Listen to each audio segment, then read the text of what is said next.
Es nespēju salikt to faktu kopā, es nespēju galvā pieļaut to domu, ka man tā varētu būt. Tas tad ir gal galā svarīgāks, tas, ko tu par to dienu izdari, vai arī tas, kā tu dienas beigās jūties par to, ko tu esi izdarījis. Un visu laiku kaut kāds tas spiediens un liekas tas stress, ka tev ir kaut kas jādara. Es esmu ar sevi ar savām domām, nevis glaudu telefonu un vienkārši piesārņoju savu prātu ar kaut kādām lietām. Tev ir jānoķer tas brīdis, kad vēl nav slikti. Sveiki! Šīs dienas podkasta viesis atkal ir Dāvis Brītis Ābels. Viņš joprojām ir vīrs, tēvs, sportists un fiziskās sagatavotības treneris. Sveiks, Dāvi! Šodien mēs ar Dāvi tiekoties atkal parunāsim par tādām tēmām, kas skar mūs abus divus, un kāpēc man likās arī interesanti atkal tevi uzaicināt, jo tas, ar ko tu pēdējā laikā biji dalījies sociālajā vidē, bija tieši par tām grūtībām, ka tu visu laiku, visu mūžu esi tā kā centies un mēģinājis skriet cauri tām sienām un būt, varens, spēcīgs un vislabākais, ka tu šobrīd esi, tādā situācijā, vidē, gan dēļ traumas, gan pārējā, kas liek tev tā kā pārdomāt to, vai tas vispār ir vajadzīgs un kam tu īsti to dari. Un tas man likās ļoti interesanti un saistoši, jo tā situācija tāda pat ir arī man, jo šobrīd mēģinu saprast sevi un kā trenēties un kā kaut ko darīt, lai nebūtu jāpierāda nevienam citam, ka tu vari kaut ko izdarīt un joprojām ļoti grūti ir cīnīties ar to. Ja mēs skatāmies vispār no tāda lielā mērogā, tu pats arī minēji, vai ne, ka tu lielāko daļu dzīves īstenībā vienmēr esi bijis aizņemts, vai ne? Tu vienmēr esi gribējis kaut ko darīt. Kā domā, no kā tas nācis un vienkārši pastāstīt vairāk par tām sajūtām? Tieši manā gadījumā zināt, no kurienes tas ir nācis, tas ir viss tāds liels jautājums pēdējo gadu laikā, jo man liekas, iepriekšējā podkastā mēs tik ļoti nepieskārāmies varbūt par tādām lietām, kas ir saistīts ar, mēs pieskārāmies pie tā, kas ir saistīts ar bērnību, bet ne tieši tā personīgā līmenī, vai ne? Es domāju, ka tas ir kaut kādā mērogā bijis tieši tas, ka es meklēju kaut kādu atzinību, man kaut kas ir jāpierāda, jo tikai tad es būšu labs. Un tas cilvēks apaug ar visām tām lietām, ja es darīšu to, tad cilvēki par mani domās to, ja es darīšu to, tad es būšu, un beigās es jutīšos pietiekoši labs, bet patiesībā jau nē. Tu tikai apaudz ar visām tām lietām, kuras tu gribi darīt, un tu dari ļoti daudz, un tu to tukšumu kaut kā nespēsi aizpildīt. Un es domāju, tas arī ir bijis tas, kas ar mani notika, jo jau kopš bērnības, labi, tur vēl arī visādi audzināšanas aspekti un tam līdzīgas lietas, vai ne, bet es stāstīju un dalījos tieši internetā par to, ka es jau kopš 2. klases principā dzīvoju, kārs ikdienas. Tad no rīta celies, tu aizies uz skolu, pēc skolas ir mūzikas skola, pa starpam kaut kur tu vēl centies iespiest pasportot, pavadīt laiku ar draugiem vai iziet sētā, ziemas laikā uzspēlēt hokeju vai aiziet ar čomiem uz bibliotēku un uzspēlēt kādu datorspēli vai kaut ko tam līdzīgi. Un tad vēl pirms gulētiešanas jāizpilda visu mājas darbi, vai tu neaizēji gulēt ar to stresa sajūtu. Es domāju, tu jau atceries bērnībā, kā tas bija, kad rīt ir kontroldarbs, bet tu īsti neesi viņam sagatavojies. Tā sajūta iekšā, es kaut kad nesen par to sajūtu nosapņoju. Es esmu tik laimīgs, ka tā sajūta vairs nav, ka tev nav tā sajūta, ka tu neesi pietiekoši priekš rītdienas sagatavojies, un tāda diezgan nenozīmīga lieta, vai ne? Kontroldarbs, vai ne? Kas tur būs? Tu dabūsi sliktu atzīmi, vai ne? Vai tu nemaz nezini, vai tu dabūsi sliktu atzīmi, bet vienkārši, tu neesi pietiekoši sagatavojies, un kāpēc tu neesi? Vienkārši nav visam pieticis laika, un tā tu kaut kā ieaudz iekšā tajā ikdienas režīmā, jo tas ir tas, ko tu dari jau kopš, 8 gadu vecumu, un tu jau to vairs nemani. Un, piemēram, pagājuši gadu vēl, es teiktu, ka aprīlis, maijs, jūnijas, man bija cilvēki, klients, kurš stāstīja par to, ka viņš ir nonācis līdz izdegšanai, ka viņam ir bijušas trauksmes lēkmes un ka viņš ir principā nonācis pie medikamentiem, ka viņš tikai tā šobrīd ikdienā jūtās labi, jo viņam ir ripiņas. Un es domāju, kā tā var būt? Es nespēju salikt to faktu kopā, es nespēju galvā pieļaut to domu, ka man tā varētu būt, jo kā mēs nonācām vispār pie tās sarunas, es sāku dalīties ar to savu ikdienu, ar ko es daru, kas tur tas, cik tā diena ir aizņemta, no rīta līdz vakaram. Viņš teica, jā, līdz vienam brīdim. Es tādā brīdī apstājos, tā stāvēju, un es domāju, nevar būt, nē. Tas cilvēks vienkārši ir tāds, un viņš tā saka, vai ne, ka tas ar mani nevar notikt. Principā nepagāja ne pāris mēneši, un bum, pirmā lielā izdegšana. Es nezinu, vai tas ir atkarīgs ar psihi, ka tu pieļāvi to domu un sāk par to domāt, vai tā ir tāda likuma sakarība, jo tagad arī pēdējā laikā tajā mūsu burbulī, kas mums ir, katrs mēs dzīvojam kaut kādā draugu burbulī, nezinu, darba burbulī, vai ne, ir kaut kādi konkrēti cilvēki, kas mums ir apkārt, ar kuriem mēs komunicējam, sazinamies, saturs, kur mēs patērējam, vai ne, un mēs pavisam aizmirstam par to, kā ir ārpus tā burbuļa. Un es laikam biju trāpījis tajā vienā, un šobrīd ir tā, ka ar cilvēkiem arī gadi iet uz priekšu. Nākamgad saviem paliek 30. Ne? Un sāk mainīties kaut kā tas mūsu burbuļu gan saturs, gan arī tās aktuālās lietas. Es zinu, vairāk cilvēku šobrīd cieši no traumām un cenšas rehabilitēties vai tam līdzīgi. Pirms tam mēs par tādām lietām vispār nezinājām, īsti tikai gājām, mauc un tam līdzīgi, un tagad es nevaru saprast, vai tas notiek ar mani, vai tas ir tāds dabīgs process, kas notiek vecuma posmā konkrētā, ja? Jo pēdējā laikā, kopš es izoperēju plecu, vienkārši katram otram cilvēkam tādas pašas problēmas. Es sāku domāt, vai tas ir kaut kas globāls, vai tas ir tas, kā, es nezinu, saule mūs visus šobrīd ietekmē, vai tas ir dabīgs process atkarībā no vecuma posma, un es nevaru saprast. Man ir tiešām grūti salikt, un šis gads man, piemēram, ir par šo visu lietu izzināšanu, saprast to, ka, ja man vajag, es varu darīt daudz un dzīvot tās garās ikdienas, ja? Tas bija tas, par ko mēs sākām. Bet vai man to vajag? Vai man to vajag visu laiku? Vai man vajag aizpildīt to dienu no rīta līdz vakaram un izdarīt maksimālā? Jo tagad es vairāk pievēršu uzmanību tam, kā es jūtos dienas beigās, jo pagājušā gada vidū, kad es teicu, ka es nonācu līdz pirmai izdegšanai, tās sajūta nebija baigi labi dienas beigās, it kā tik daudz lietas tu esi izdarījis, tojos tā nākamā diena, bet tu to nākamā dienu negaidi, tieši no rīta piecelies tev likās atkal, un es tikko atbraucu mājās, un atkal. Un pēc tam ir tā, tu aizbrauc mājās, ne tu gribi sarunāties ar sievu, ne tu gribi, nezinu, kaut ko darīt, viss, ko tu gribi, ieršināties gultā, apgulties uz sāniem, embriju pozā, un pēc iespējas ātrāk iet gulēt. Bet miegs ir sūdīgs, tu jūti, ka veselība sūdīga, tu jūti, ka ķermenis visu laiku prasa kaut kādu veidu enerģiju, tu kā paēdi labas pusdienas, tev kaut ko vēl gribās apēst, tu jūti, ka gramošanas sistēma nestrādā tā, kā viņai vajadzētu darīt, ir visādas, nezinu, bieži švēdari izējas, ir bezmiegs, ir... Tu sāc vairāk aizdomāties par to, kas tad ir galā svarīgāks, tas, ko tu par to dienu izdari, vai arī tas, kā tu dienas beigās jūties par to, ko tu esi izdarījis. Tad šogad es cenšos iemācīties kaut ko vairāk par sevi, par to, kas tad man ir svarīgi. Un es esmu sapratis arī tagad, kopš pleca operācijas, kopš tādas lielākas rehabilitācijas, pirmo reizi dzīvē, kad man vairs nav 12 stundu gara darba diena, ka, man gribas vairāk darīt tās lietas, kuras man tajā mirklī gribas darīt, nevis kuras vajadzētu, jo iepriekš dzīvēs es darīju to, ko vajadzētu. Man vajadzēja pabeigt mūzikas skolu, tā man mācīja vecāki. Ja tu esi kaut ko iesācis, tad tas ir jāpabeidz. Man vajadzēja iet uz maksimumu visās tais sfērās, tēva lomā, vīra lomā, sportistu lomā, treneru lomā, visu uz maksimumu. Bet tas ir, man patīk kā sieva, arī savā podkāstā stāstīt, tas ir līdzīgi kā žonglēšana.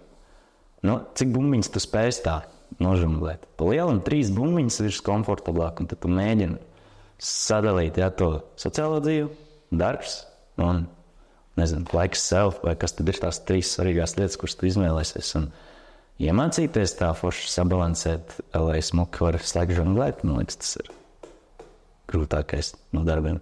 tā ir tā, tas, ko tu arī sākumā teici, man liekas, tā prātība vai man liekas, tā iedziļināšanās nāk tajā kaut kādā brīdī, kad tu jau esi izgājis kaut kādām pieredzēm cauri. Loģiski, tas, kā tu domāji 25 gados un kā domā tagad, ir ļoti liela atšķirība. Un tas pats noteikti arī man. Es nezinu, kas varbūt biju tur tāds, neprātīgāks vai savādāks 25 gados, bet man noteikti nebija tā pieredze un tā sapratne, kāda ir šobrīd un kā es varu skatīties uz lietām. Ja man liekas, vienā brīdī pienāk vienkārši tas laiks, ka tu pēkšņi savādāk ir apstīties uz lietām. Tas pats arī par to pirmo podcastu, ko mēs runājām. Man bija tā, ka es vienkārši, kad es arī tie sarunas laikā un tajā visā, kas iedziļinājās un jau vairāk strādāju arī ar to podcastu, es tik ļoti sāku iedziļināties visās tajās lietās, kur stāstīju. Tāpēc es arī tev teicu, ka cik man svarīgs tas podcasts patiesībā bija, lai es apzinātos kaut kādas lietas, kā man ir jādomā, jo no tā podkasta es sāku vairāk strādāt pie sevis un vairāk tā kā runāt ar partneri un atvērties un domāt un iedziļināties tajās tēmās, tajās traumās, kā tu teici, un tās iepriekšējās, kas ir tas iemesls, kāpēc tu dari šādi un tam līdzīgi. Un tas, man liekas, vienā brīdī ir jābūt atvērtai, prātam, lai tu vispār varētu ielaist tās domas iekšā. Viņam arī kaut kādi pazīstami cilvēki, viņi ir jaunāki, un tu viņiem var teikt, paklausies to podcastu, padomā, un viņam vienkārši tāds, mans nav līdzīgs, un man tā kā liekas, ka tas nav saistoši, ja? Tas vienkārši, tas prāts vēl nav aizgājis līdz tam līmenim vai tai gribēšanai, ka tu gribi ieklausīties. Un, man liekas, tas arī nāk ar laiku, un arī kā tagad mums ir, mēs lielu laiku esam pavadījuši, mēģinot tur kaut kur izsisties, kaut ko pierādīt. It kā jau teorētiski liekas, tu jau esi izdarījis daudz, bet tā kā, ja tu kaut ko dari, tev pēkšņi vajag vēl labāk. Tev vajag tur to uzvarēt, tev vajag būt šādi, ja? Un visu laiku mēs nonākam līdz tam, ka beigās, kam mēs to darām, ja? Mēs paši jūtamies varbūt slikti to darot, mēs jūtamies pārguruši, mums tur kaut kādas traumas rodās, vai ne? Mēs ar riebumu daram to, bet beigās mēs jau tad vairs nedarām to priekš sevis, bet lai parādītu kādam citam. Un tas arī bija tieši tas stāsts par to powerliftingu. Man tas sports īsti jau vairs nesaistīja jau pirms 4 gadiem jau apmēram, kad es vairs nejūtu, kad es tā kā to daru ar prieku. Es to darīju, jo man likās, ka man ir jādara, lai pierādītu sevi tā kā tajā fitnesa profesijā. Likās, ja es tā kā, neizskatos tur kaut kā baigi labi, tad vienā otra lieta būs, ka es būšu spēcīgs. Un tad man visu laiku likās, ka man ir jāpierāda, ka man jāies Latvijas čempionātu. Tāpat jau tie rezultāti beigās nebija tik augsti, kā gribētos, bet vienkārši visu laiku liekas, ir jāiet atpakaļ, ir atkal jāmēģina. Un tad šogad bija tāds, lai es mēģināšu pēdējo reizi 100% atdoties. Un beigās vienkārši tu tik ļoti esi izdedzis, ka es ticu, ka man tas insulīna rezistents vai prediabēta problēma sākās no tā, ka es tik ļoti darīju to, kas man riebās, lai kam īsti, lai es tur kaut ko sasniegtu un aiziet to plasmasas medaļu dabūtu. Beigās jau nekāda jēga, un šobrīd ir tā milzīgā cīņa, kad es mēģinu saprast, kad ejot uz zāli, kad man nav obligāti jābūt kaut kādam mērķim, ka man ir kaut kas jāuzvar, ka man ir jāpasēja nenormāli vairāk, man ir jābūt labākajam tur, jo katru reizi, kad iedomājies, kam es gribu trenēties, man uzreiz gribās tā kā maksimumu, un parādīt, ka es nenormāli labi varu uzreiz. Ja? Nevis tā, ka tu vienkārši atnāc, tu izdari kaut kādas lietas un viss, tu esi vesels. Nē, tev ir jābūt veselākam par visiem. Un uzreiz tā sajūta, ka tu nevari nomainīt to mērķi. Un es vienmēr saku, ir viegli, tā kā, ja tu nosprauc mērķi, tu zini, uz ko tu ej. Tā kā, kur tur ir, man ir jākļūst par to, man ir jāpaceļ tas, un tu visu laiku ej uz to mērķi. Ja? Un tad vienkārši tu visu laiku dedz ārā, tu īsti nevari, tev jāņem atpakaļ, jāpaieties soļi, bet tu nevari paiet, jo tev liekas, kā es iešu tad atpakaļ. Man jāiet tikai uz priekšu. Un tad ir tā, ka tu nodez, un kā es teicu, ka tas beigās no tā visa tā stresa līmeņa, kas darīja tik ļoti kaut ko tādu, kas man īstenībā vispār nepatika, lai it kā kaut kam pierādītu, ka es esmu spējīgs tajā sportā. Vienkārši, ar cukura līmeņa problēmas, ka vienkārši tas man ikdienu padarīja vienkārši bēdīgi. Satnāk mājās un pārguris.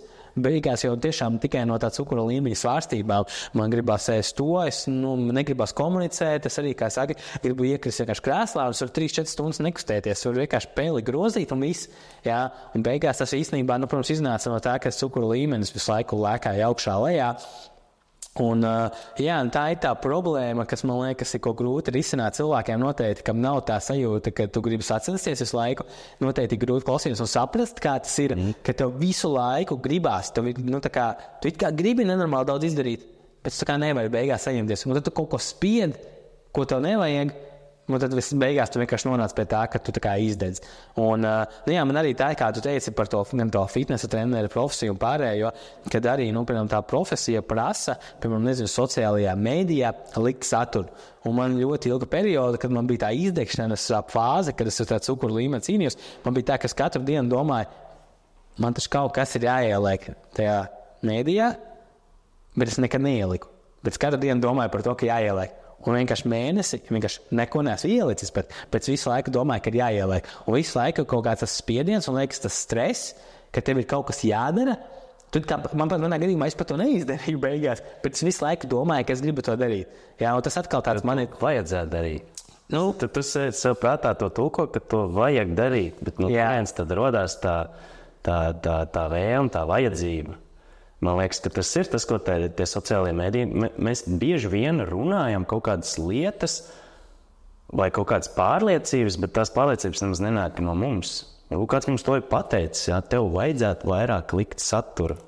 Un tu tā apstājies, apdomāji, jā, tev vēl kāds ir pateicis, tev vajadzētu vairāk likt satura. Un beigās tev tā domas laiks maisās pa galvu, bet vai tu vispār gribi likt vairāk satura? Vai tas ir tas, kas tev ir vajadzīgs, vai arī tieši tu gribi ielikt kvalitatīvu saturu un tu to izdarīsi tad, kad tev patiešām gribās to darīt. Redz, šodien tev tur tāds atgadījums notika, tev iedomājies tādu, tev gribās paņemt to telefonu un tagad sākt rakstīt. Un, man liekas, ka ir jāķer pa dienu tie mirkļi, kuros tev ir ritīgi tā lielā vilkuma, kuros tu jūti, kā tev domājot par to enerģiju tieši nāk klāt, nevis kā tu saki, ja, kad vajadzētu ielikt, bet es tur 4 stundas varu nosēdēt telefonā un darīt kaut ko pilnīgi citu. Man liekas, ka tas ir tas, kā mēs sev varētu mēģināt vairāk iemācīties, paļaujoties uz kaut kādām ikdienišķām sajūtām, tai ikdienišķai vilkmei darīt tās lietas, jo, jā, kā es saku, vajadzētu, bet vai tu vispār gribi darīt? Un citreiz mēs mēģinām izdomāt ar prātu kaut kādus loģiskus iemeslus, kāpēc kaut ko vajadzētu, vai man tad kaut ko gribās, un tur loģika sev mēģina paskaidrot, kāpēc man to gribās, jā. No sērijas, man rītīgi ilgi vilka braukt pamakšķerēt, un rītīgi ilgi, un man cilvēki apkārt sāka prasīt daudz makšķerēt, un tā līdzīgi viens pajautā otrs, pajautā trešais, pajautā savu, nē, telpa par man runā, man tas ir jāiet un jādara, un es sāku iet un sāku to darīt, un man vienkārši caur to makšķerēšanu tik daudz atziņas nāca pašam par sevi, jo tas ir beidzot laiks, kur es pavadu ārā, brīvā dabā, man nav nekāda cita stimula. Es esmu ar sevi, ar savām domām, nevis glaudu telefonu un vienkārši piesārņoju savu prātu ar kaut kādām lietām. Jā, es beidzot spēju sakoncentrēties uz kaut kādu vienu konkrētu lietu, paķimerēties tur ar kaut kādiem maziem māneklīšiem, jā, tur domāt par to vienu konkrēto lietu, kas bieži vien cilvēkiem ir arī treniņš. Tad tu atnāc uz treniņu, tu beidzot sakonektējies ar to savu ķermeni, jo tagad tev nav vairs jādomā, ko darīt tur darbā, jā, rītdien tajā pasākumā vai ko tu runās rītdien tajā konsultācijā, bet tev ir jādomā tagad, mugur jātur tā, kā jātur tā, nedrīkst darīt to. Tu beidzot tā kā atgriezies pats pie sevis, pie tā savu ķermeni. Man liekas, šeit palīdz tā ezotēriskā domāšana, vai ne, kur ir tā dvēsele, kur ir tas ķermenis un kā viņas abas divas kopā foršāk var sadarboties, jo pa lielam tur, kur ir tavs domas, tur grib būt tavs ķermenis. Ja man tā bieži vien tagad ir bijis mājās, es aizbraucu un es jūtu vienkārši, ka man mājās tā enerģija, aizvien zemāk un zemāk un zemāk krītās. Un es prātā es domāju par makšķerēšanu. Un es nevaru saņemties pateikt sievai, ja, ka es gribu aizbraukt tādu pamakšķerēt. Un es jūtu, kā mājās vienkārši sāk veidoties kaut kāds tracis. Bērns pēkšņi kaut ko vairāk čīkst un pilnīgi tāds nesaprotams, nevis histērijas liekas, bet tāds pilnīgi nesaprotams notikums sāk notikt. Un tu tā vienā brīdī saki, zini kā ir, es vienkārši aizbraukšu pamakšķerēt. Un viss, gan tas bērns norimstās, gan tu norimst, tikko kā tu izēji ārā pa durvīm, tev uzreiz pēkšņi pieplūst enerģija. Un beigās tu atbrauc no tās makšķerēšanas, ko te 2 stundas, stundu, pusotru, jā, street fishingā tagad saucamē. Tu aizbrauc un tu prasi pēc tam sievai, kā jums pēc tam vakars bija, sieva saka, mēs mierīgi aizgājām gulēt, mums uzreiz palika mierīgāk, un tu saproti to, ka patiesībā tu visā tajā telpā bija tas sūds, kas smird. Un patiesībā visi pārējie uzvalkās no tevis un spoguļo tevi tavas tās sajūtas. Un tikko kā tu pazūd no tās telpas, jo tu nemaz tajā telpā neatradies, tu atradies fiziski, bet ar prātu un ar savām domām, un sauksim to par dvēseli, tu tur neatradies. Un tu izēj ārā un pēkšņi viss, un tu meklē sev to racionālo izskaidrojumu. Varbūt, iespējams, tev iepriekšējā dienā jau bija brīvdiena, bet es šokar jūtos tā, es taču nevaru jautāt brīvdienu vai ne, brīvu vakaru. Man šokar bija brīva diena. Ko par to teiks sieva, ko par to teiks meita, man taču jābūt mājās.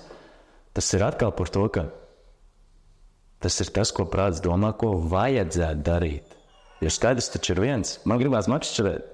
Un kad es izdaru to, ko man gribās izdarīt, pēkšņi arī telpā nomainās visa tā atmosfēra.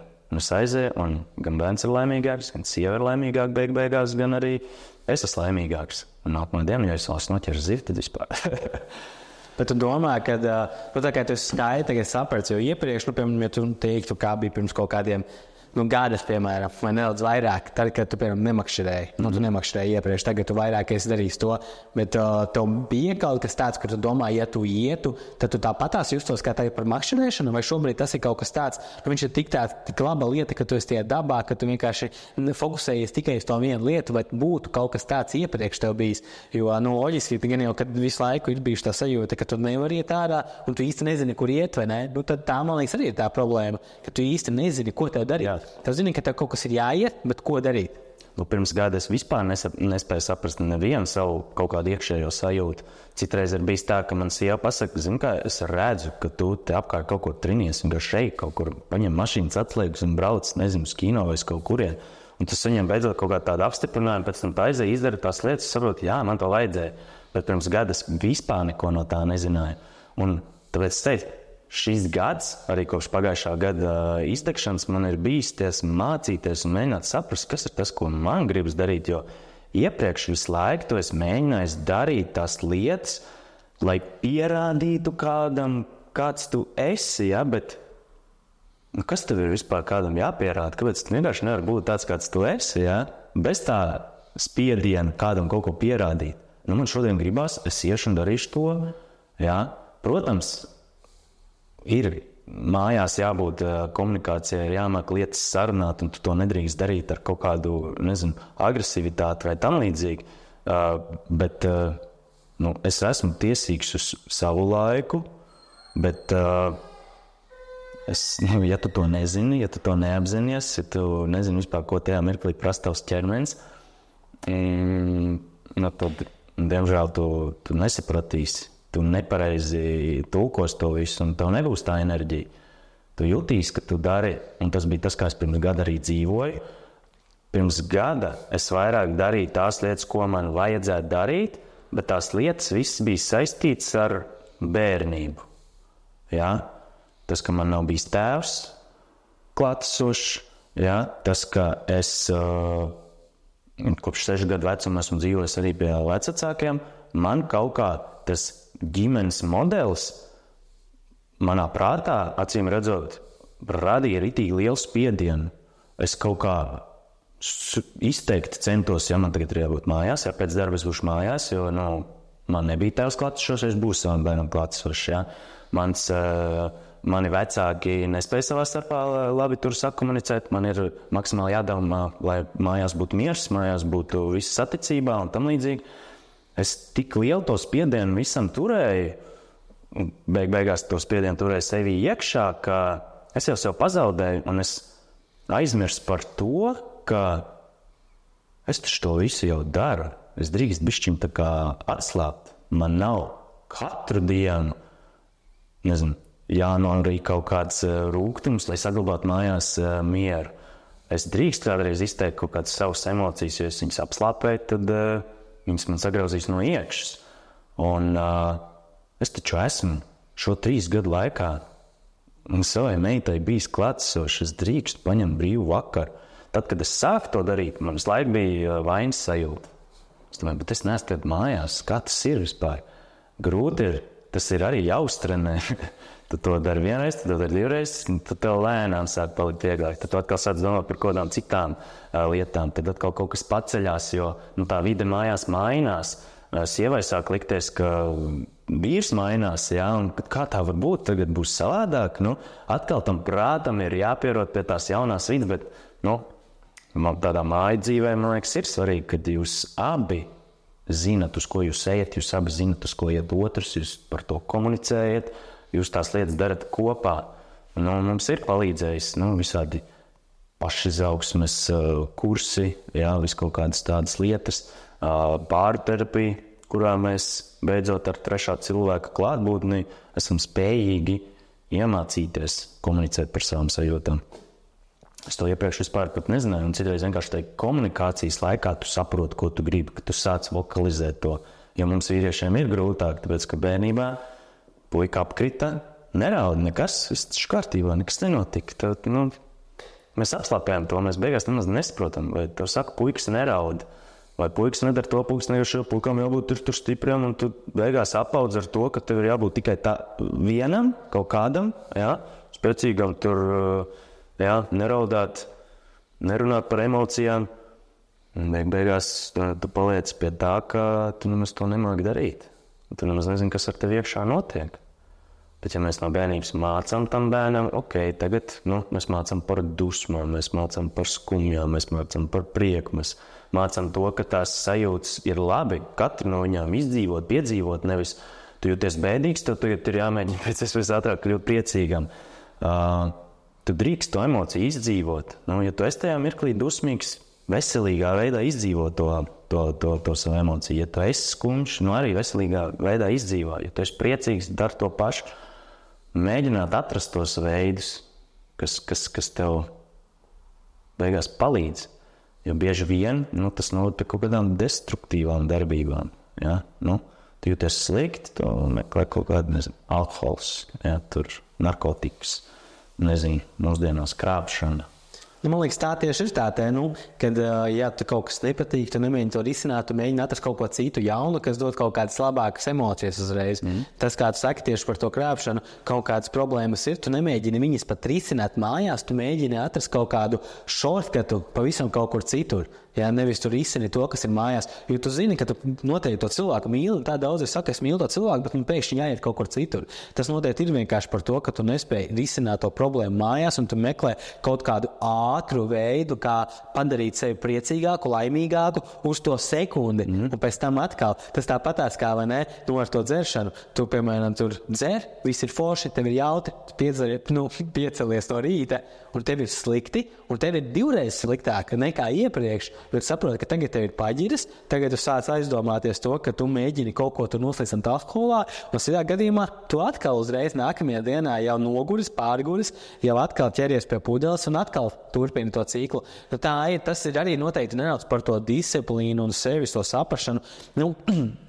Aizdomāties, jo tieši kā tu teici par tiem vīriešiem, kur ir tā lielākā problēma? Lielākā problēma, kad cilvēki domā, ka ja tu izteiksi savas sajūtas, emocijas, ka tu esi vājš, ka tu nespēji būt emocionāli spēcīgs. Bet īstenībā, ja mēs skatāmies tieši no tā, kā mēs esam mācīti un kā vīrietim it kā vajadzētu būt, izrādīt to, savas emocijas, savu to emocionalitāti, tas jau īstenībā ir parādījis, ka tu īstenībā esi spēcīgs.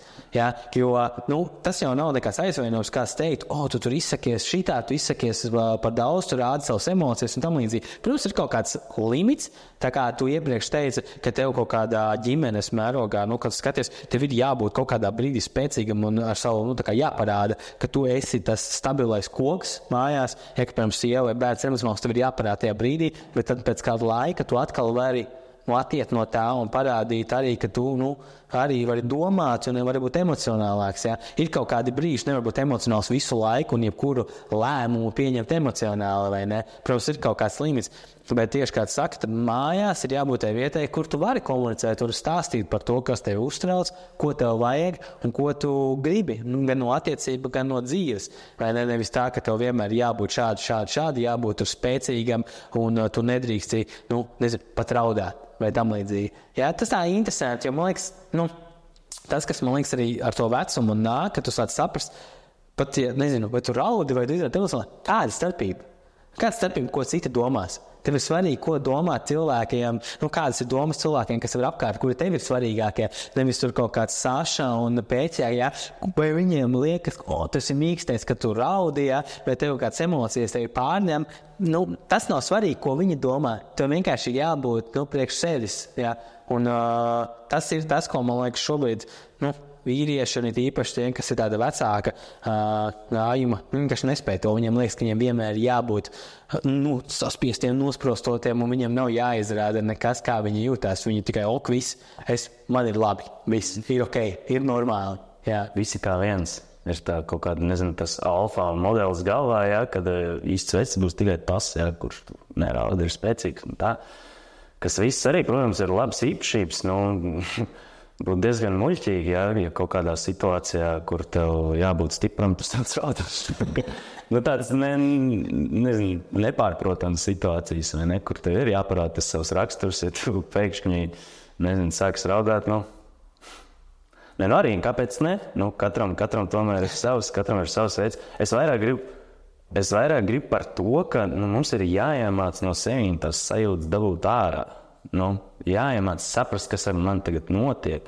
Jāiemācās viena otra vajadzības. Ja, tīpaši tādā ģimenes dzīvē, man ir svarīgi akceptēt, pieņemt sievas vajadzības. Ja sievai vajag vakaros 2 reizes nedēļā aiziet izdejoties, un es tajā laikā pieskatu bērnu, es saprotu, tā ir viņas vajadzība. Es viņai to sniegšu tikpat labi.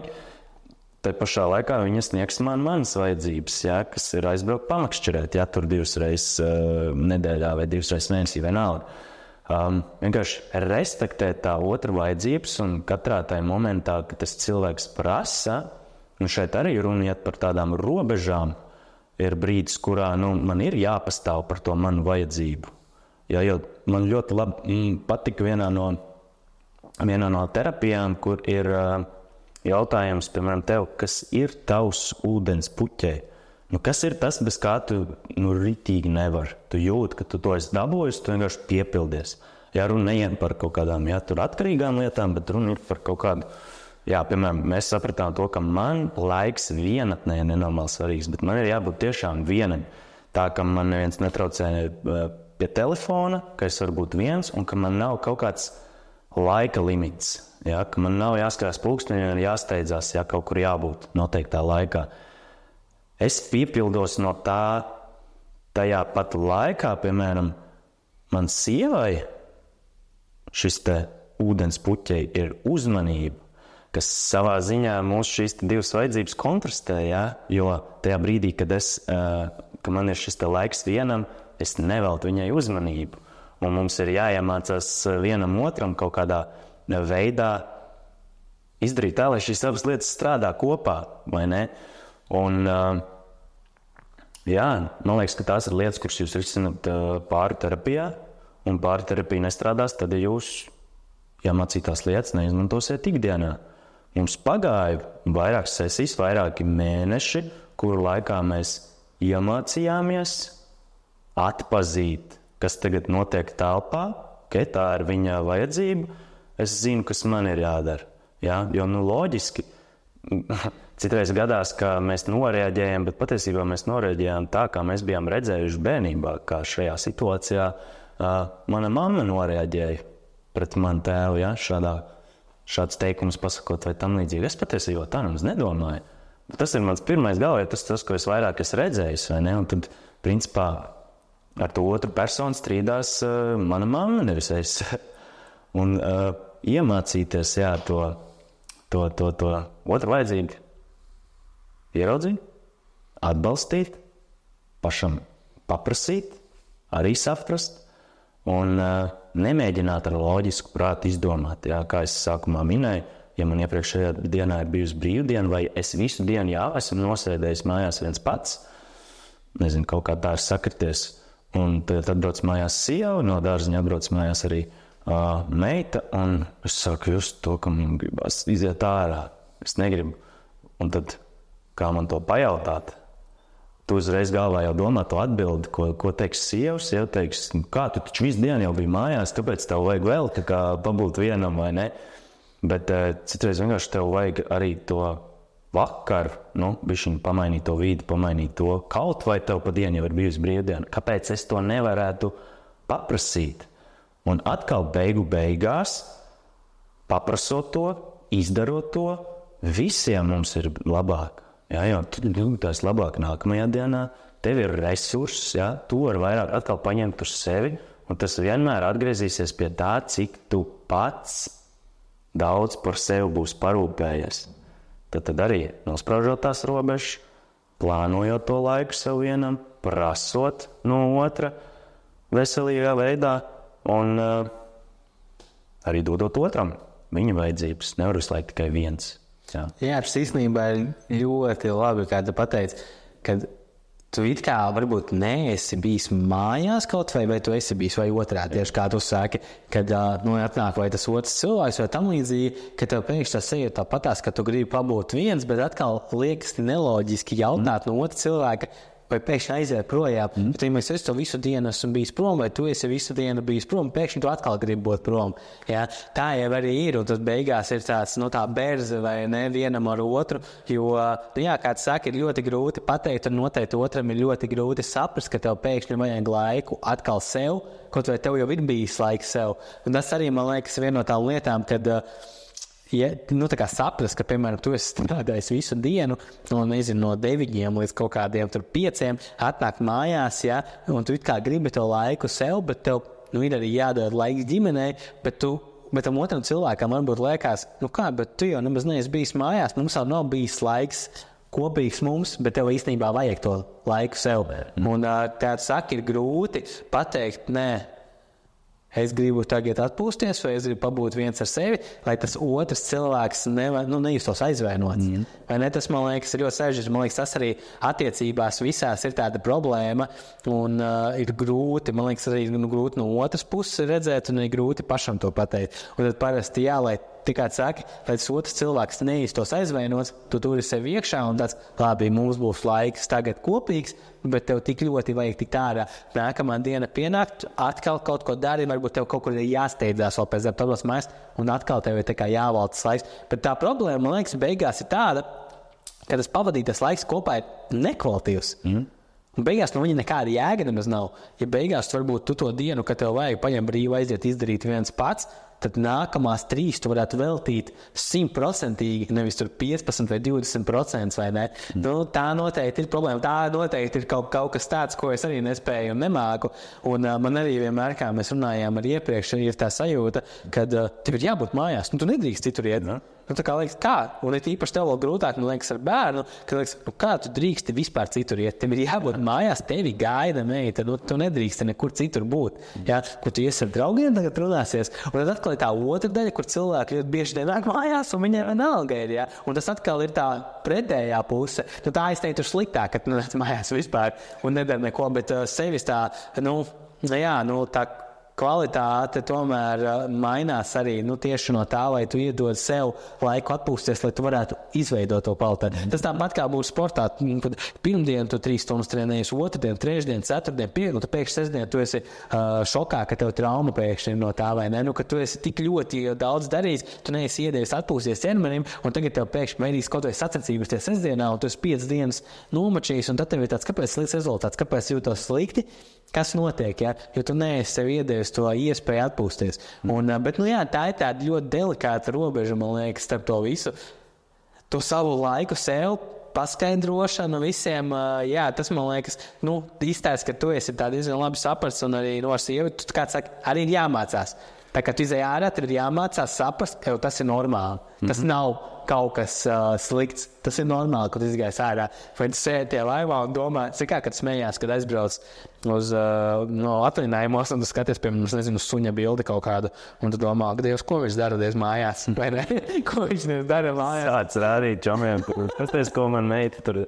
Bet nē, tas arī ir labi. Man viena no lietām, kas man bija diezgan grūti izdarīt, ir,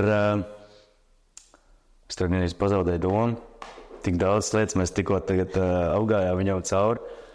Man bija, grūti pāriet pārtai sajūtai, ka prasot savu laiku, man iekšā bija tāds sajūta, ka es prasu atļauju. Nevis, ka es pasaku, es rīt tiešu ar es rīt tieši ar draugu makšķerēt. Bet, ka es eju ar tādu sajūtu, ka es rīt varu iet makšķerēt, gan rīzē, ka tu ej mammai prasīt atļauju.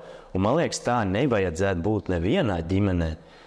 Protams, ja tas nav kaut kas, kā tu iepriekš minēji, ja, ka tu katru vakaru kaut kur tikai ej prom, tad varbūt tas izklausās pēc kaut kādas beigšanas, vai ne? Bet nemācēšu par to teikt, tā nav bijis, vai ne? Bet tajā momentā, ja, ka tu ej un ka tu drīksti kaut ko priekš sevis šādu pieprasīt, ja? Un otrs cilvēks arī drīkst. Un jūs pēc tam nesveraties ar tām lietām, ja? Kā es tagad nevarēšu, ja? Es tev vakar palaidu uz turieni, ja šodien ir mana kārta, ja tur iet, lai tā nekļūst par kaut kādu veidu sacensību, lai tas ir tāds pilnīgi normāls. Un tu, sāc klausīties tie iekšējā sajūta šovakar. Cīries man Marta pajautā, vai tu šovakar kaut kur taisies doties? Tāds, nē, es jūtu, ka man nevajag. Un mēs tagad aizvien retāk nonākam pie kaut kādiem pilnīgiem enerģijas izsīkumiem, tāpēc, ka mēs gādājam par to, lai mums tas laiks sev, lai tās lietas, kuras mūs piepilda, mums ir. Un mēs nenonākam gan viens, gan otrs pie tās dienas, kurā mēs vienkārši šķīstam mājās. Un šķīstam mājās abi divi, ja, un cieši abi, nevis tikai tur viens. Ja, jo mēs taču varam tas 50-50 strādās vairākos veidos. Ja. Šodien es varu paņemt vairāk, es jūtos nogurs, bet kāpēc, lai es nevarētu palaist šobrīd tev uz, koncertu ar draudzenes kopā, jā. Citreiz ritīgi vienkārši es palieku ar meitu mājās, ja mēs būtu bijuši trietā mājās, mums būtu bijis daudz grūtāk. Nenormāli labs piemērs mums vienreiz bija tāds, mēs ar sievu bijām, man liekas, terapijā, vai arī vienkārši randiņā aizbraukuši, un mana māsa pieskatīja meitu. Mēs abi atbraucām mājās, un vajadzēja aizvest manu māsu uz viņas dzīvokli. Un mēs tur kaut ko pa māju ņemamies, un Marta ik pa laikam tā kā saka, mums tūlīt vajadzētu braukt, un katru reizi izdzirdot vārdu mums, es jūtu vienkārši man iekšā, es negribu braukt. Es toči negribu braukt, un es gaidu, kad es pateikšu viņai, es gaidu mirklis, kad pateikšu, ka es nevaru aizbraukt divatā, tā kā. Un es to mirkli, un sākās atkal, es nezinu, kāpēc, bet vienmēr tas bērns sāk kaut ko spoguļot, un bērns sāk tur kašķieties, un kaut kas tā atmosfēra mājās atkal sāk, uzblīst. Un es tev vienā brīdī tāds, es varat aizbraukt divatā, es ritīgi negribu braukt. Pirmais tas skatiens sievai ir tāds, bet viņa, ko arī ir jāmācījusies, un paldies viņai, tas ir pateicoties terapijām, viņa apstājās, viņa padomā, viņa nespļauj ārā pirmo reakciju, kas nāk uz mēles, jo visticamāk tā nemaz nav viņai. Viņai vajag diezgan īsu laiku, viņa saprot, tur tas, viņa saliek tās lietas pa plauktiņiem, un kā tas vakars beigās izvērtās. Viņas divatā aizved man māsu ar mašīnu uz mājām, braucot atpakaļ, meita mašīnā aizmiga, smuku varēja uznest augšā, nolikt gultā, un mums bija vakars divatā, kur mēs varējām pavadīt, kārtīgi izrunāt visas aktuālās tēmas, parunāt par visām sajūtām, un mums bija tiešām nenormāli foršs vakars. Bet tā noteikti nebūtu bijis, ja es būtu braucis līdz, tāpēc, ka man būtu jāsēž aizmugurē, es ar meitu būtu spēlējies, mēs atbraukt mājās, un parasti, kad mēs esam 3, mums ir diezgan grūts to vakar tā sadalīt vienam otram uzmanību un, mierpilnīgi ieiet gulēt. Un atkal jautājums par to, ka man nevajadzēja kaut kādu loģisku izskaidrojumu, es vienkārši tajā mirklī jūtu, es nekur negribu braukt. Un vienkārši tas vakars izveidojās perfekts. Un mēs tiešām izrunājām tādas lietas, kuras mums bija uzkrājušās, jo kādu laiku nebija bijis šāds vakars, tāpēc, ka mēs esam trietā. Mēs ar sienu nevaram kvalitatīvi izrunāties, jo tas bērns laika pa vidu, tas bērns laika prasta uzmanību. Bet tagad bērns smuku čučēja, mēs varējām mierīgi parunāt. Un visiem bija labi. Un kas atlika izdarīt? Man atlika izdarīt manu darbu. Pateikt to, kā es tajā mirklī jūtos, un vienkārši neaizbraukt līdzi. Un mēs tagad atpazīstam šādus te gadījumus, un tieši tāds pats gadījums bija vienreiz braucot uz Zoodārzu. Man negribās braukt, ir svētdien, bet vajadzētu. Ir taču svētdien, ģimenes, tur diena, tur jābrauc uz Zoodārzu. Es braucu uz Zoodārzu, es pastaigāt nevaru. Es neesmu neko tādu darījis, lai man nebūtu spēks, es vienkārši pastaigāt nevaru. Bērns kašķīgs, nevar pastaigāt. Visu laiku prasa opītīm, neprasa opītīm man, bet prasa opītīm mammai. Un tā diena bija pilnīgi izsmeļoša. Es nezinu, es nevarēju pilnīgi nekur dabūt un rast sevi enerģiju. Un tikai tāpēc, ka es neieklausījos sevi. Iespējams, viņas divi tādu aizbraukuši šuņām būtu bijusi vislabākā diena zoodārzā, ja? Bet es nepaklausīju sevi un vajadzētu taču braukt. Un beigās tā diena izvērtās pilnīgi nekāda. Un mēs tagad sākam atpazīt tās brīžus, tās situācijas, un kad otrs kaut ko saka, tu apstājies, padomā, saliec tās lietas kopā, saprot, tas ir tas, un tev ir vieglāk, un tāpēc tam saprot, ka viss aiziet daudz vieglāk. Jā, tas atkal šis ir tāds izcils piemērs, kas noteikti arī manās attiecībās nav tik vienkārši, un tagad tik interesanti paklausīties un noteikti mēģināt to ielikt savā dzīvē. Es saku, kā iepriekšējais tas podcasts man tik daudz deva, jo es sāku domāt vienkārši visu apkārt, kā saprast, kā tas attiecības labāk veidot, iedziļināties tajās traumās un tam līdzīgi, kas bija kādreiz, kas nāk no vecākiem, tad šobrīd tieši tas ir tā, jo tās situācijas, ko tu stāsti, īstenībā ir ļoti bieži, un reizēm gadās, ka viņas, piemēram, katru nedēļu ir. Un katru nedēļu tu tā kā, labi, 5 dienas esmu nostrādājis, 6 dienas svētdiena ir tā kā ar ģimeni, un tad tu tā kā tu spiedzi sev iet kaut ko darīt, tev visu laiku liekas, jā, tev ir jāiziet tur, mums noteikti ir jāiziet tur, mums ir jāizved suns, piemēram, uz obligāti pasteigāties kaut kur, bet tev reāli negribās. Un man tiešām ir tā sajūta, un bieži kāds saka, varbūt tas ir kaut kāds tieši tas signāls, kad ir jāpaņem un jāpaiet atpakaļ no tā, nevis uzreiz, nekas, ka negribās. Jo reizēm ir tā, ka ļoti gribās kaut ko darīt, tad ir viegli, un tu nevar saprast, jo it kā, piemēram, tās, teiksim, tā cukura līmeni, tad man šobrīd ir grūti saprast, kurā brīdī man ietekmē tas cukurs, vai kurā brīdī ir tas, ko tu saki, kad vajag, attiet apakaļ un varbūt izdarīt kaut ko vienam pašam. Un otrs, jā, kad tu tiešām ļoti negribi, bet tu piekrīti, jo partneris saka, beidzot, mums kaut kur ir kaut kas jāizdara, bet tu tiešām, tas nav tas, ko tu vēlies tajā dienā, tu varbūt tiešām gribi pasēdēt mājās un visu un atpūsties un atgūt kaut kādu enerģiju no tās iepriekšējās nedēļas. Jā, tas ir tāds interesants, un man liekas, tas ir ļoti grūti. Es domāju, ka attiecībās kaut ko tādu, kad, piemēram, varbūt pat ir sarunāts, ja mēs braucam, un tu 5 no rīta saproti, ka tu negribi uz turieni. Tu negribi nekur braukt, tu negribi. Vai, piemēram, ir kaut kāds īstenībā interesanti, vai tieši šis, ko tu saki, arī ir saistīts ar to, jo reizēm ir vienkārši piedāvājums kaut ko darīt, un es it kā nesaku nē, bet man paliek slikti. Jā, tas ir par to tavu endgrot. Man vienkārši.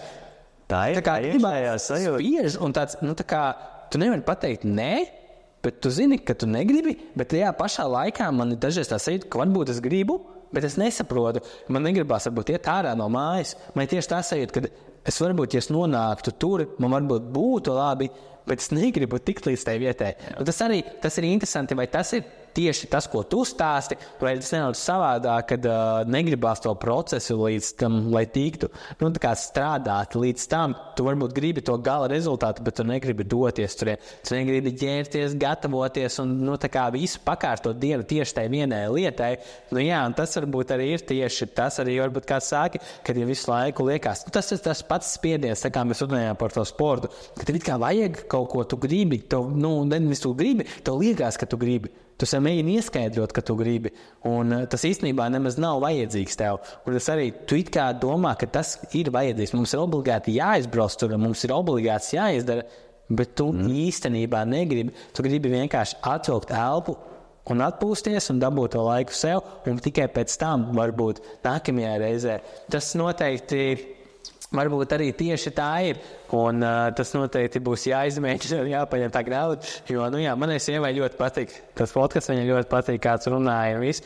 Tas ir, man liekas, ir forši, ka ir kāds cits, kas parāda to situāciju, tā kā mēs runājam viens otru starpā, kad atverās kaut kas, varbūt zikā kāds paskatās no citas skatu punktu. Tas, man liekas, ir svarīgi, kāpēc mēs arī to sarunu veidojam, pastīties, kādi citi domā, kāds cits viedoklis, lai citiem būtu arī tas, es arī tā jūtos, un varbūt man vajag to, un tad tu vari aizsūtīt, nezinu, varbūt tam partnerim paskaties, varbūt tā jūtos. Tieši precīzi, jo skaties, tu tagad minēji tieši to, kas notika ar mani kopš augusta. Es uztaisīju operāciju, es savā galvā iedomājos, es tagad parādīšu visiem, kā vajadzētu atkopties no operācijas, jā. Es tur jau 2 nedēļas pēc operācijas tur trenēšos, darīšu to, darīšu to, likšu par to saturu, parādīšu, jā. Es jau pēc pusotras nedēļas ko no tā visu negribu darīt. Man vispār nav tam enerģija. Es pat esmu uzfilmējis video, es negribu neko likt iekšā, es nevaru atvesties, es vilcinos, es stiepu garumā, man saturs ir, man atliek tikai iepaustot, un es saņemšu, nav kaut kā. Un es tiešām atapos pie tā, ka atlikušos 3 mēnešus es aizgāju uz zāli, izdarīju to, ko man vajag izdarīt plecam, lai, protams, paliek labāk, un viss, tur, 30 minūtes ir tas treniņš, un es gribēju pēc iespējas ātrāk tikt prom no zāles, caur makšķernieku veikalu uz kādu upi vai ezeru, un visu, un pavadīt to laiku tur. Un tā doma vien par to, ka man tagad būtu jātaisa pietupiens, legpreses kaut vai sevis jāspiež kaut kas ārā, jo man taču ir jāparāda, kāds negāja kopā. Un savukārt tagad ir pagājuši vairāk kā 3 mēneši, kopš es nebiju trenējies. Man sāk gribēties iet uz to zāli, un tagad es sāku iet, es uzfilmēju kaut kādu saturu, kaut kāds pāris video, un man izveidojās arī brīvs laiks darbā, un es vienkārši sāku rakstīt to, kas man tajā brīdī ir galvā. Un man vienkārši tas saturs nāca ārā plats no sevis, un man gribējās, un man laiks iet uz beigām, es nepaspēju ielikt, un man gribās paspēt ielikt, un man atnāk cilvēks, un es meklēju kaut kāds brīžs, kamēr cilvēks tur taiskot viņu, lai es vēl varētu paspēt, ka es sagaidīju to brīdi, kad man patiesībā gribās, un kāds tad ir tas mēsešs, varbūt, ka mans uzdevums, kaut kāds, augstāks uzdevums bija nevis parādīt tiem, kuri neko nedara, vai parādīt tiem, kuri nedara tā, kā es biju iedomājies, kā vajadzētu darīt, bet tieši padarīt tiem, kas gribēja darīt tā, kā es gribēju darīt, tad to maksimumu, ka vajag širā, vajag tā būtu pareizi, tā ir jādara. Ka varbūt tev tiešām vajag piebremzēt.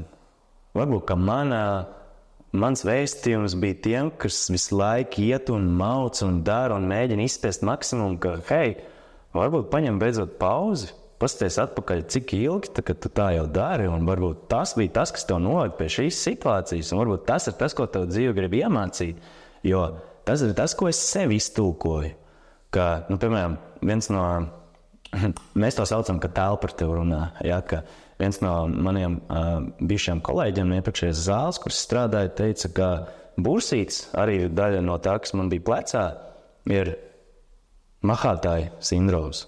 Ka tu visu laiku mauc, jo, kas ir burs? Burs ir kaut kas, kas amortizē, rada to vietu, un ja tu visu laiku mauc, viņi pietūkst, viņi iekaist, tur veidojas iekaisums, tu vairs nevar maukt. Un tas tā saprats, tā domāju, varbūt, ka tas ir tas laiks, ko man vajag piebremzēt, varbūt necensties izdarīt maksimumu, izdarīt mazāk. Pirmo reizi dzīvē kopš 2. klases atļaut sev 3 stundu garu darba dienu, un kā es tagad ir slimības labs, es varu nedarīt neko, kas ir slimības labi, tu veseļojies, tu rehabilitējies. Es, protams, tāpat laikā visu kaut ko darījies, ģimenes dzīve jau neapstājās, tur tāpat ir kaut kādi mēneši, kuros nav dārziņš, tu pavadi ar meitu, jūs atkal ar sievu kopā, tur cenšaties to savu ikdienu visu atveidot, bet tu beidzot var nedomāt par to darbu, tu beidzot var nedomāt par tiem treniņiem, un kāds par tevi nedaudz parūpēsies, šajā gadījumā valsts. Pirmoreiz dzīvē es nekad neesmu bijis bezdarbnieks, es nekad neesmu bijis uz lielākas slimības lapas kā nedēļa, 2 nedēļas, un es sev atļauju nelikt uzreiz iekšā tajā, kas mani pa lielam noved līdz šai situācijai, jo man pilnīgi viss likās loģiski. Lai cilvēki tā saprast, man principā plecā izdila locītavā skrimslis, kauls jau sāk berzēties ar kaulu, sāk veidoties izaugumi, tad AC locītavas artroze saucās, un tie izaugumi, kas tur ir izveidojušies, jau bursu bija sakairinājuši tā, ka man ķirurgs teica, ka tā bursa izskatījās tik slikti, ka izskatījās, ka tur ir audzējs iemeties. Viņš ņēma audus un sūtīja uz laboratoriju, sūtīja uz analīzēm, lai skatītos, kas tur ir. Un, ko es no tā iemācījos? Ko tas man parādīja? Varbūt, ka ir bišķiņ pa daudz. Es gribēju būt maksimāli klātesošs mājās, maksimāli klātesošs, atbalstošs vīrs, maksimāli labs treneris darbā, plus vēl atlēts pa visam tam pa virs. Un nemaz nemanot, es gadiem ilgi cīnījos ar miega problēmām, jā, kas ietekmē atjaunošanos, un tomēr locītavs ir tā vieta, kas atjaunojās pēdējā. Jā, un ja man iztrūkst pēdējās miega stundas, tad loģiski, kas cietīs visvairāk locītavs. Un man likās pilnīgi loģiski, kāpēc tas tā viss ir noticis. Un tāpēc tagad es varētu teikt, ka ok, es savu mācību dabūju, es piebremzēšu. Nu jā, tas jau vienkārši šobrīd jau bija tas, kas te apslādināja, bija vienkārši tas, ka ķermenis burtiski pilnībā kliedz. Jā, viņš kliedza un viņš bija pilnīgi, kā viņš salūza. Precīzāk, viņš jau pat nekliedza, viņš jau kaut kāds signāls gan jau tev deva, bet šajā brīdī viņš salūza, kas nozīmē, ka tev ir, tev nav, tu pat nevari iet tālāk. Jā, jo tā, ka viņš kliedz, tu vēl vari iet un vēl bišķiņi vilkt līdzi, bet tā, ka viņš pilnībā salūst, tad viss tev ir jāapstājās un jāmēģina tās visas traumas ārstēt un likt no jauna palielam, ne? Ja tu apstājies iepriekš, visticamāk, kad tu būtu apturējis to kliekšanu un tev nebūtu jācīnās tik ilgi, tieši ar to plecu, teiksim, ja mēs skatāmies, bet arī lielā mērā, jo, ja tu salūst arī kā cilvēks, vai arī tad, ka tu izdedz tik ļoti, ka tu vienkārši tev, lai savāktu visu tos kaulīs apakaļ un salikt sevi atpakaļ, tas prasīs 10 reizes ilgāku laiku nekā, ja tu paņemsi to brīdi. Un to ko esmu sapratis daudziem cilvēkiem, tie, kur strādā, tādu darbu, vai viņiem patīk vai nepatīk, bet tie, kas jūt, kad viņiem, nav tas nav viņa darbs, bet viņi baidās. Es nevaru iet prom, kā es atradīšu citu darbu, kā man būs mani tur, apbižotajā darbā, jā, un dara pāri un cilvēki, bet es nevaru iet prom, jo kas būs nākamais, kā es to izdarīšu, jā. Un tad beigās tas, ko es īstenībā arī, teicu sievai par, tur vienu cilvēku arī, bija tas, tu tāpat zini, ka tu aizies no tā darba, jo, ja tu jau jūties slikti, tu 100% aiziesi. Pēc 2 mēnešiem, 3, bet būs tikai sliktāk. Jo tev tāpat būs jāaiziet. Pat ja tu domā, man ir jāatrod jauns darbs, kā es to atradīšu, kā es varēšu dzīvot, bet beigās jau, kad tu nonāks līdz tam brīdim, tev tāpat tas būs jāizdara. Labāk tu izdarīt uzreiz, jā, nocirst ātrāk, jā, to sakni un viss. Nevis mēģināt vēl mocīties. Tas jau arī par to sportu un pārējo. Es jau tikai zināju, ka nav labi. Es jau pēc tam vienā sacensībām man sāpēja viss. Es domāju, labi, pagāja nedēļa. Es atkal visu turpinām. Es nevaru aiziet uz to zāli. Man tās 3 reizes nedēļā ir neiespējams. Sāk jau 2 nedēļā reizes. Un es sāku savu argumentēt, tam man jāizdara 3-4 stundas un vēl. Un es spiežu. Un tā kā loģiski mans ķermenis jau rāda, ka es fiziski vairs nespēju. Man ir jāpaņem vainu pauze vai vienkārši ir jāmet nostāliet. Un tad es spiedu līdz tādam brīdim, kad es vienkārši es iedzīvojos tajās insulīna rezistences tajās problēmā, kad vienkārši katru reizi, kad sapratu vairāk kohidrāts, viņš vienkārši nocērt un es vienkārši gribu iet gulēt. Un ne jau tikai tas, bet es normāli nevarēju komunicēt mājās. Es tās domas, nevis, ka es negribu, bet man burtiski tas ukuma līmenis nosit tādu enerģiju, ka nenāk ārā vārdi. Un tad, kad es tagad esmu to salabojis, un, piemēram, dažas dienas, kad ir tā lieta, kad nav pilnīgi cits cilvēks, tas arī vienkārši, ka es beidzot varu veidot to sarunu, es gribu, enerģijas varu tur ieskriet istabā kaut ko tur paskreidīt ar suni, aizskriet projām apakaļ pie datora, nevis tā, ka es sēžu pie datora un man kaut kas jādara un beigās neko nedara. Un tas viss ir tik ļoti ar to saistīts, kad tev ir jānoķer tas brīdis, kad vēl nav slikti. Un tas ir grūti, cilvēki vienmēr noķer tikai tad, kad viss ir slikti, kad viss ir beidzies un kad viss vairāk nav kur. Jā? Bet, ja tu jau izjūti tos simptomus, ka tev jau vajag iet prom no tā, ko dari, vai jāņem pauze, vienalga kāda pauze, tas ir jādara uzreiz. Jo, tieši tā, kā tu saki, tas vienkārši novedīs līdz tam, ka tev būs mēnešiem jācīnās ar to, un tev būs jāmeklē sevi, tas jau nav slikti, jā.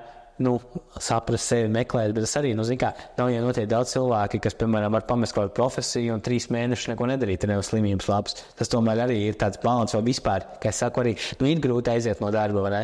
Un teikt, nē, es tagad nestrādāšu, un kad tu ko atradīšu, būs labi. Tas ir ļoti grūti, bet atkal jāsaprot, tu par to veselību atkal maksāsi vairāk. Tu maksāsi fiziski, mentāli un burtiski naudu maksāsi par to, lai tu varētu atvesaļoties. Un kas zina, varbūt neatvesaļojies nemaz. Tā izdegšana ir, tā ir tāda ļoti delikāta sarežģīta lieta. Ja, kā tu pēc tam skatīsies uz kādu citu darbu, vai tu varēsi atkal tie attiekt, vai tu varēsi atkal tiem cilvēkiem runāt, piemēram. Tas arī ir, man liekas, ļoti grūti. Ja, tas ir baigi. Tas ir ļoti grūti to iemācīties, iemācīties atpazīt sevī tos signālus, jo pagājuši gadu, es teicu, es nonācu līdz izdegšanai, tas bija jūnijas, jūlijas. Es gada beigās decembrī atapos ātrās palīdzības mašīnā ar principā ar sirds aritmiju. Tas viss beidzās ar to, ka kaut kādā, es biju atkal iegājis tādā pārslodzē, un tikai pēc tam es sev uzdevu tos jautājumus, sapratu, man tomēr bija tie signāli, un es viņus noignorēju. Un ir tā, es sēžu mājās, tagad viens pats ar bērnu, es uzlieku roku uz sirds, es pietupjos, jūtu, ka man sirds tuk, tuk, tuk, tuk, tuk, tuk, tuk, tuk, tuk, tuk, tuk, tuk, tuk. Un es sāku atgriezties tā, ka tempā, labas pieceļos kājās, tas pats. Un tu visu laiku jūti krūtīs tādu jocīgu sajūtu. Vienu dienu tu tā iztur, tu nevienā, protams, to neko nesaki, ja tu mēģini izciest. Trešā diena tāda, mēs esam, ir Ziemassvētku laiks tuvojās, mēs pērkam Ziemassvētku Hedlītē kāju, mēs esam spicē. Es atkal pietupjos, uzķer to sajūtu, saprotu, man nav labi. Es beidzot pasaku sievai, klausies, man vajag kaut ko pārbaudīt, šis nav kārtībā. Sieva, protams, uzreiz satraucās, izsauc ātros.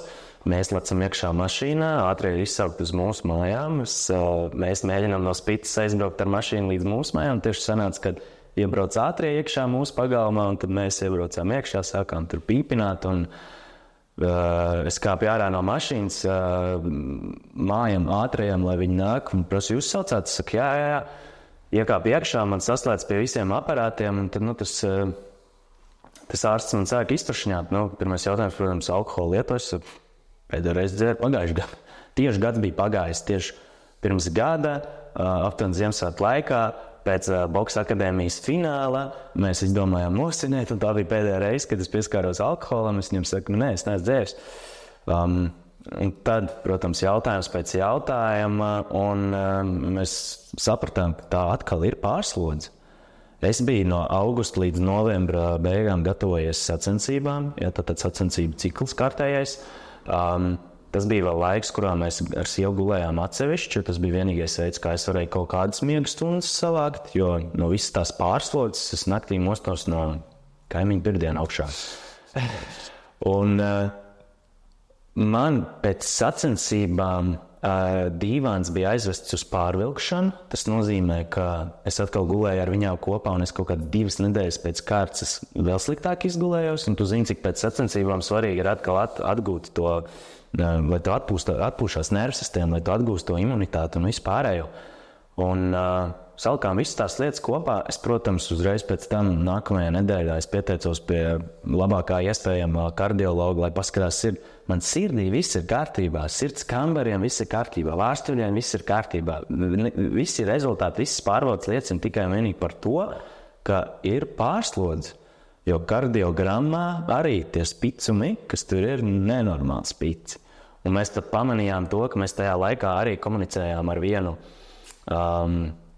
sievieti, kas taisa rokrakstu analīzes, jo mēs tajā laikā strādājām caur rokrakstu arī ar mūsu attiecībām. Arī tāda interesanta tēma, kurā palīdām iekšā, un ļoti rokraksts arī var pateikt, kā tu šobrīd jūties, kas ir tas, ar ko tu šobrīd cīnies. Piemēram, man L burti izskatījās nevis ar apaļu augšņu, bet ar spicu augšņu. Tieši tāpat kā man kardiogramā šie te mērījumi, un kardioloģi teica, tas liecina par to, ka šobrīd ir liels slodze, pārslodzes stress, un, saliekot visu to kopā, protams, loģiski. Un atkal es biju vienkārši noignorējis kaut kādas lietas, atkal es biju pāris reizes mājās palicis tad, kad man negribējās palikt, piekrits kaut kam, ko man negribējās darīt, tāpēc, ka to vajadzētu darīt. Un es skatos ātrās palīdzības mašīnas griesos, saprotu, nē, šis nav tas, kā es gribu tā kā aiziet. Tas ir tas mirklis, kurā es saprotu, nē, es labošos, es darīšu kaut ko savādāk. Es tev jau spīd acīs, un tu redzi, es gribu kaut kādā savādākā veidā, šis nebūs tas veids. Un tāpēc man tas šis gads ir bijis par to, ka es gribu iemācīties sevi, es gribu iemācīties tās savas sajūtas, gribu iemācīties atpazīt. Es gribu iemācīties nolikt ap sevi robežas, es gribu iemācīties cilvēkiem pateikt, ka nē. Es iepriekš arī treneru darbā biju strādājis, un mums, piemēram, fitnesā ir līgums. Līgumā ir rakstīts, ja cilvēks atceļ treniņu vēlāk kā 24 stundas pirms treniņa, tu esi tiesīgs iekasēt samaksu par to treniņu. Es to nevienu reizi nebiju darījis. Un bija cilvēki rakstījuši, jā, tur iepriekšējā vakarā mums 8-9 no rīta ir paredzēts treniņš. Es nekad nebiju to līguma punktu ievērojis, jo es kaut kādā veidā, man bija žēl, es taču tā nevaru darīt. Viņš tas neatsācis treniņu, kā es varu par to prasīt naudu. Bet beigās arī man ir saplānoti 10 treniņi, no kuriem citreiz, ja kaut kāds slimošanas periods ir sācies, ja notiek tikai 4, kuru tad es galu galā apzogu. Es jau apzogu tikai un vienīgi sevi. Un ir tāda nosacījuma, mans darba laiks ir jāplāno, no tā ir atkarīga mana alga, tāpēc es atkal esmu atbildīgs par to, un es to visu nedarīju, un tad es sāku to visu darīt. Pirmā lieta, protams, es sakārtoju savu darba grafiku, es sev novilku robežu, viss, tad ir pēdējais treniņš, kad es trenēju, es braucu mājās. Protams, atkal ar laiku aizpildās tās lietas ar citiem pienākumiem, un tad atkal sāc, ka nē, pagaid. Es speciāli atbrīvoju to laiku, lai man būtu vairāk kaut kāds laiks sev, lai es varētu tās savas lietas izdarīt, lai es varu piepildīties. Un, tā ir nenormāla liela spēle, kas ir rītīgi svaru kausiņi.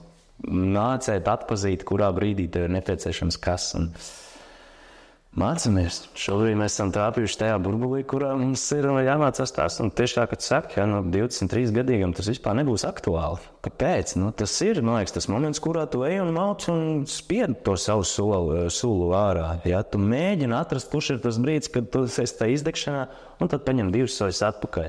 Mēģināt atrast to veidu, kā tu vari, kādu ikdienu tu vari dzīvot, lai izdarītu pietiekoši, bet tāpat laikā nostikšot sev.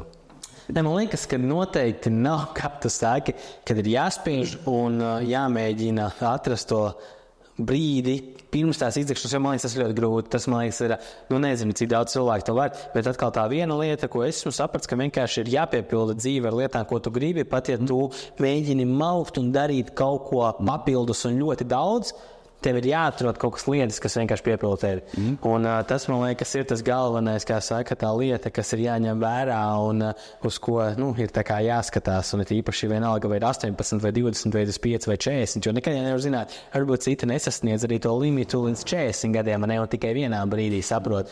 Un tagad, tas ir, man liekas, ko saprast, kad ir jāklausa sev un tomēr jāklausa sajūtām, kas tev iekšā ir, jāmēģina viņas atklāt, jāmēģina saprast, tāpēc arī tās terapijas un vispārējais, bet galvenais vienkārši mēģināt visiem tiem signāliem, mēģināt saprast, ko tie signāli nozīmē. Kāpēc tev ir, slikti paliek, vai kāpēc tu negribi, vai kas ir tas, ko tu saredzi citā cilvēkā, kāpēc tev tas nepatīk, vai kāpēc tu dari kaut ko tādu, ko tu it kā negribi darīt tam citam cilvēkam.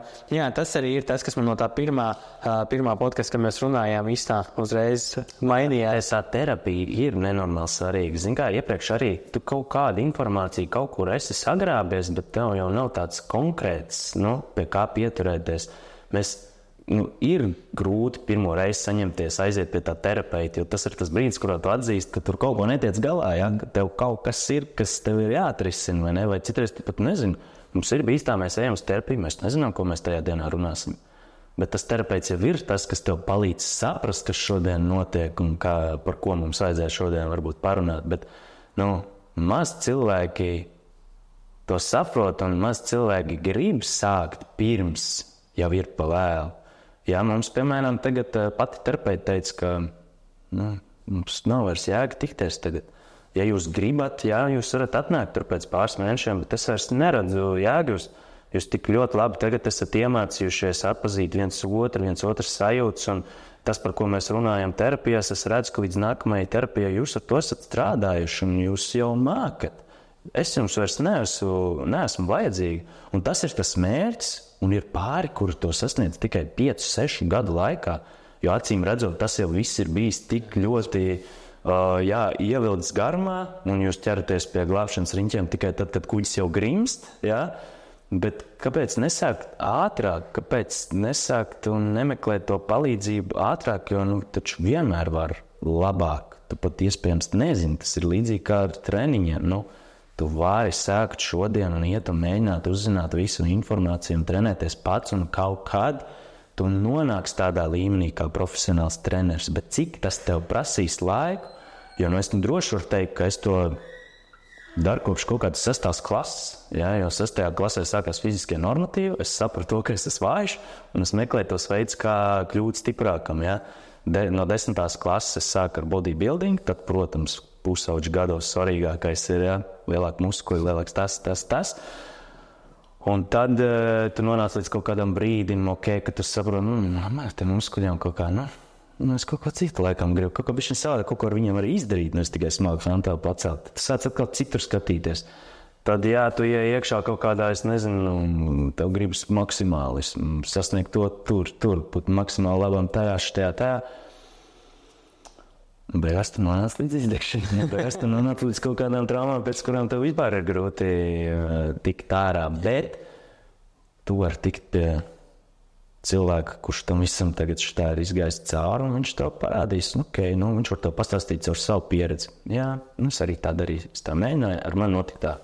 Kad tev tā notiks, tu vari pamēģināt. Man liekas, trenerim arī darbs ir tāds, ka tu vari palīdzēt tam otram atrast to viņa veidu, kā man ir tik daudz klientu bijuši, kuriem, es neesmu centies tur bāzties visu uzturā padomiem. Es teicu, var tā. Es esmu eksperimentējis, mēģinājis darīt tā. Es zinu, ka cilvēki dara savādāk, vai ne? Un strādā visi no tiem gadījumiem. Ja? Es esmu redzējis cilvēks dabūjam līdzīgus rezultātus ar pilnīgi atšķirīgām metodēm. Kas vairāk atbildīs tavam, piemēram, dzīves veidam? Vai ne? Un tad tas cilvēks tā padomā, un citreiz ir tā, ka pagājis jau ir gads, jo sen par to tēmu es aizmirsis, un tas cilvēks atnāk pie tevis, un tagad stāsta, kad es atradu, ka tur ir tās, un es sāku tā darīt, un paliek labāk. Tu atceries, ka tu viņam to jau teici, bet tam cilvēkam pašam pie tā vajadzēja nonākt, un bieži vien tā arī ir attiecībās.